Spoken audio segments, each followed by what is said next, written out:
Joins me now. She's a retired sergeant with the Los Angeles Police Department and the author of the book Black and Blue. She joins me live from Los Angeles, and we're happy to have you, Ms. Dorsey. Thanks for coming on. That report there just showed the comprehensive issues that we're seeing among many police departments as their tactics are being questioned. They're giving pushback in some areas. Morale has been challenged. Let's talk about Atlanta in particular right now, because at least 9 officers have resigned since June here, according to the interim police chief, and others have called out sick. What is the message?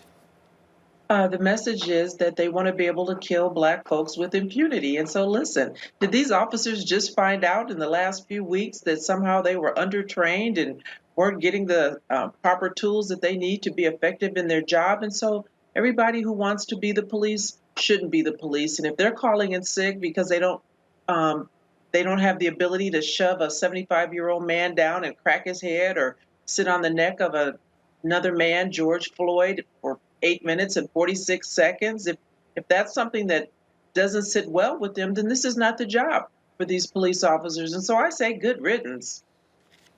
Well, many police officers are angry over how quickly the prosecutor here in Atlanta charged the 2 officers in the death of Mr. Brooks, and they're unhappy with questions about their training and the criticism of their actions. I would assume that you don't think that they have a point here. Of course they're unhappy because, listen, for so long they've been able to just run willy-nilly through neighborhoods, be proactive, put people in the system without just cause. Great deference was given to what they said. And when they did say something, I feared for my safety. He scared me. I didn't know if the person had a gun, none of which we're seeing is true in so many instances. We see officers lie again and again. And so now those shenanigans are not working and they're bothered. And so I have really little sympathy for them. If this were any other occupation, imagine if you were involved in vehicular manslaughter every day. Wouldn't DMV take your driver's license? How then can you be a police officer certified through police peace officer standards and training and kill folks, have 18 personnel complaints in the case of Chauvin, over a dozen in the case of Garrett Rolfe, and still be certified to carry a gun? It makes no sense to me. Where are you hearing a police department that is saying, all right, here's what the deal is, here's where we need to go, and we're going to look at that and make things happen? Are you hearing that from some corners? I don't hear anything that's really going to be effective. We heard the NYPD commissioner say that he's taken 600 plainclothes officers and he's putting them in a uniform, and somehow that's supposed to make a difference. I've heard police department chiefs and sheriffs and commissioners talk about everything except holding errant police officers accountable. And when you have officers jumping ship, when you have 57 officers leaving a unit, when you have 7 officers resigning from Minneapolis Police Department because Chauvin was charged, that speaks volumes to the culture. And it's systemic, it's top down. When you have a police chief saying that the murder of George Floyd was not a problem for him, or when you have a major, Travis Hart, over on the Tulsa Police Department saying more Black folks should be shot, you understand that the problem is top down, it's systemic, it's institutionalized racism, and it's going to take a long time to fix this unless and until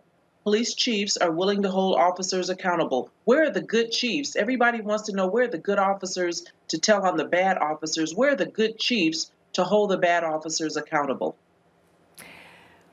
What did you witness inside the police department in all your years of service?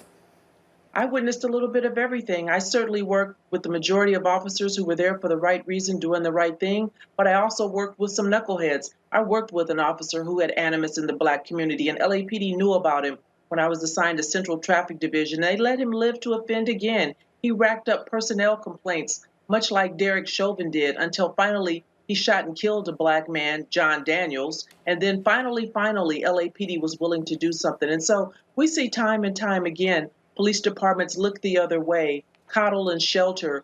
Qualified immunity allows this to happen until it makes national news, and then, and only then, when the department can no longer look the other way, they clutch their pearls, they act surprised, and then they fire the officer.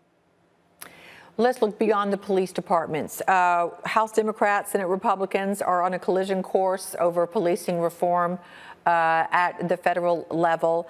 Despite a bipartisan consensus that action is necessary amid these protests and the civil unrest that we're seeing, what would you like to see at the national level versus the local level? And are you concerned the job won't get done because of the divisions that we're seeing on this topic?